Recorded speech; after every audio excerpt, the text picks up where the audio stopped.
Okay guys, so bago natin umpisan, ipapakita ko muna yung mga materials na gagamitin natin para magkaroon kayo ng idea kung ano nga ba yung ginagamit sa paggawa ng Sentra board ng ganito. Okay?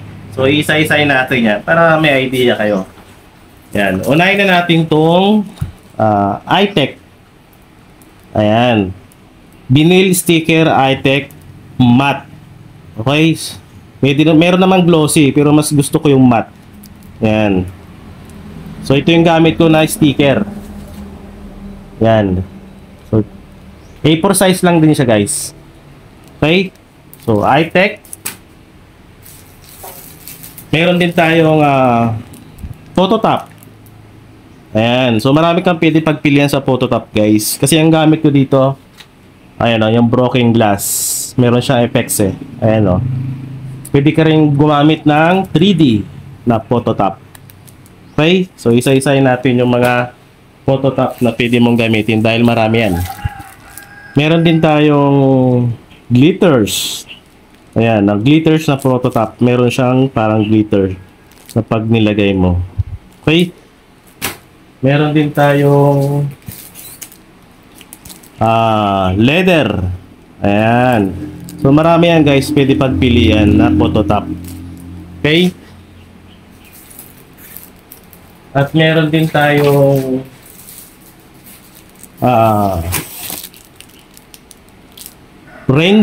rainbow holographic. Ayan. Ito, rainbow holographic. Maganda rin to, guys. Marami kayo pwede pagpilian sa phototop. Tulad nito yung gamit ko, broken glass. Okay? Ayan o.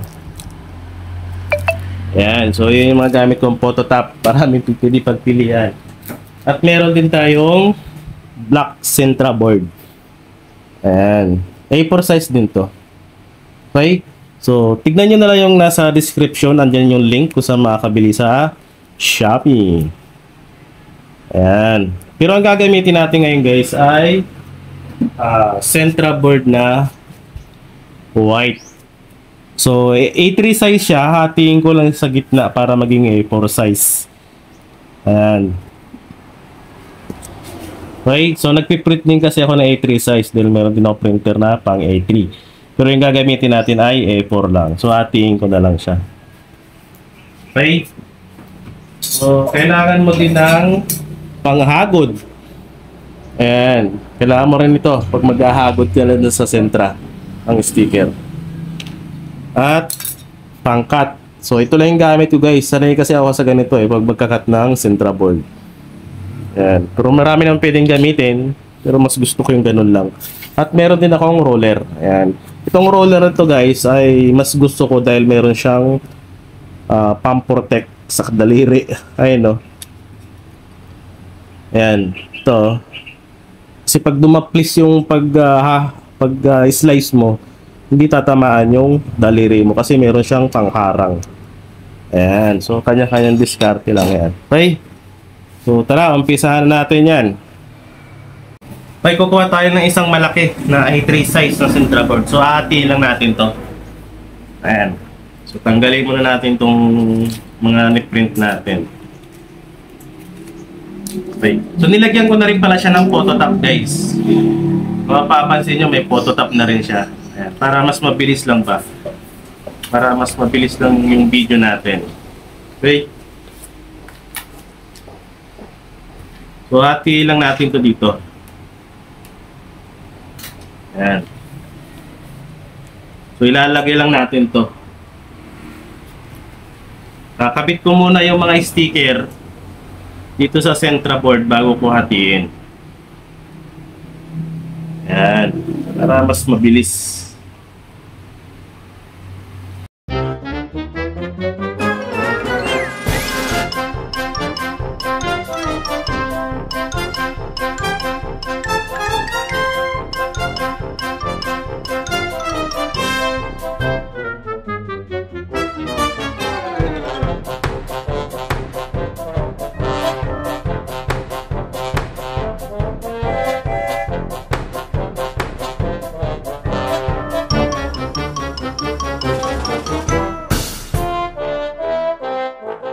Okay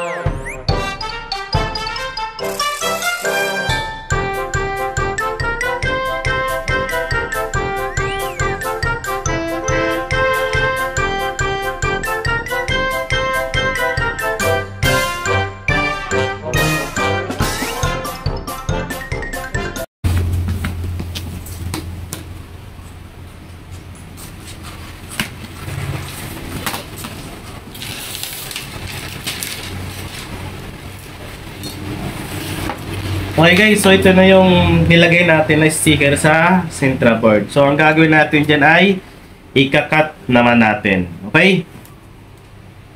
Ayan. Okay, so ika-cut naman natin siya. Gamit tong roller natin na maganda, na mayroong pang protection. Ayan. At itong cutter. Okay?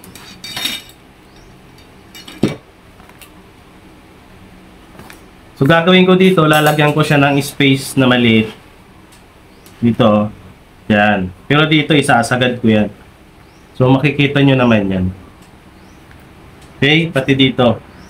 Lalagyan ko rin ng space na maliit. At dito sa baba. Ang isasagad ko lang yung sa loob. Ito, saka dito. Yan lang yung mga isasagad ko. Okay, so i-cut na natin.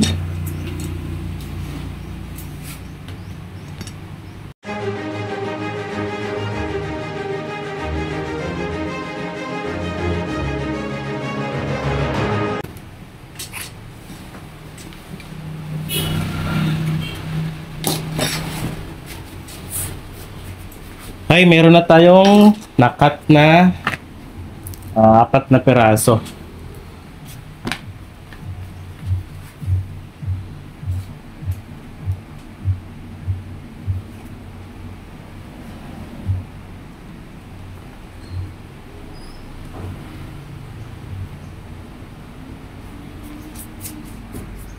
Okay.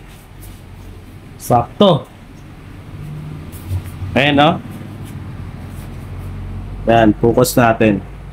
Diba? Ang ganda na. So, ganoon lang kabilis guys gumawa ng Sintra board na ganito. Okay guys, so ganito pala yung pag-print ko ng parang ano siya, tarp papel. Ayan. So, gagawin nating 4 yan. Itong size nito ay naka-landscape, naka A4 size. Ayan, no? So marami naman paraan kung paano mag-print ng ganito. So sa akin kasi ito lang gamit ko, MS Word, Microsoft Word. So kunyari yan, nilagay mo yung image dyan, naka-size ng A4 size, naka-landscape. So pag ipiprint mo na yan, ang gagawin mo lang dyan ay madali lang naman eh. So click mo lang yung printer properties. Tapos yung multi-page, ayan. Gawin mong 2x2, pwede 3x3 o 4x4. Ayan. So, ganyan mangyari yan. Click mo yan. 2x2. Poster. Settings. So, ito yan. 4 yan guys. So, maglagay ka na ng print cutting guide para meron kong guide. Okay. So, 4 na A4 yan. Pwede naman 3x3. So, ganyan mangyari yan. 9 pieces na A4 size ang kailangan dyan. Okay. So, bawat isa kasi A4 yan. Ayan o. Yan, hanggang 4x4. Ang dami niya nan. Ang dami na yan. Ayan, hanggang 16. So, pero ang laki na yan guys pag na, pag na-complete nyo yan. Pag na-setup nyo na, ang laki niyan. Kasi dito pa lang sa 2x2 eh, malaki na. Okay, so ganun lang. Click mo lang yung print cutting guides. Okay mo lang yan. Tapos, okay mo lang. So, ganun lang kabilis. Ganun lang kadali mag-print ng parang tarp papel na gawing 4 yung pictures gamit yung Microsoft Word. Okay, so marami namang way, pero ito lang yung ginagawa ko para mas mabilis. Alright? Okay guys, so ito na yung finished product natin, no? Ayun, no? Broken glass effects ng Phototap. Okay, so 4 na piraso to na A4 size na vinyl sticker na high-tech at Sintra board. Yung Sintra board natin ay A3 pero ginawa kong A4 size para maging 4. Ayan. So, sa mga nagtatanong, kung may magtatanong man kung magkano ang bentahan nito, ang benta ko dito ay 800 pesos. So, 200 bawat isa. Ayan. So, apat na yan. So, pan-display. Okay.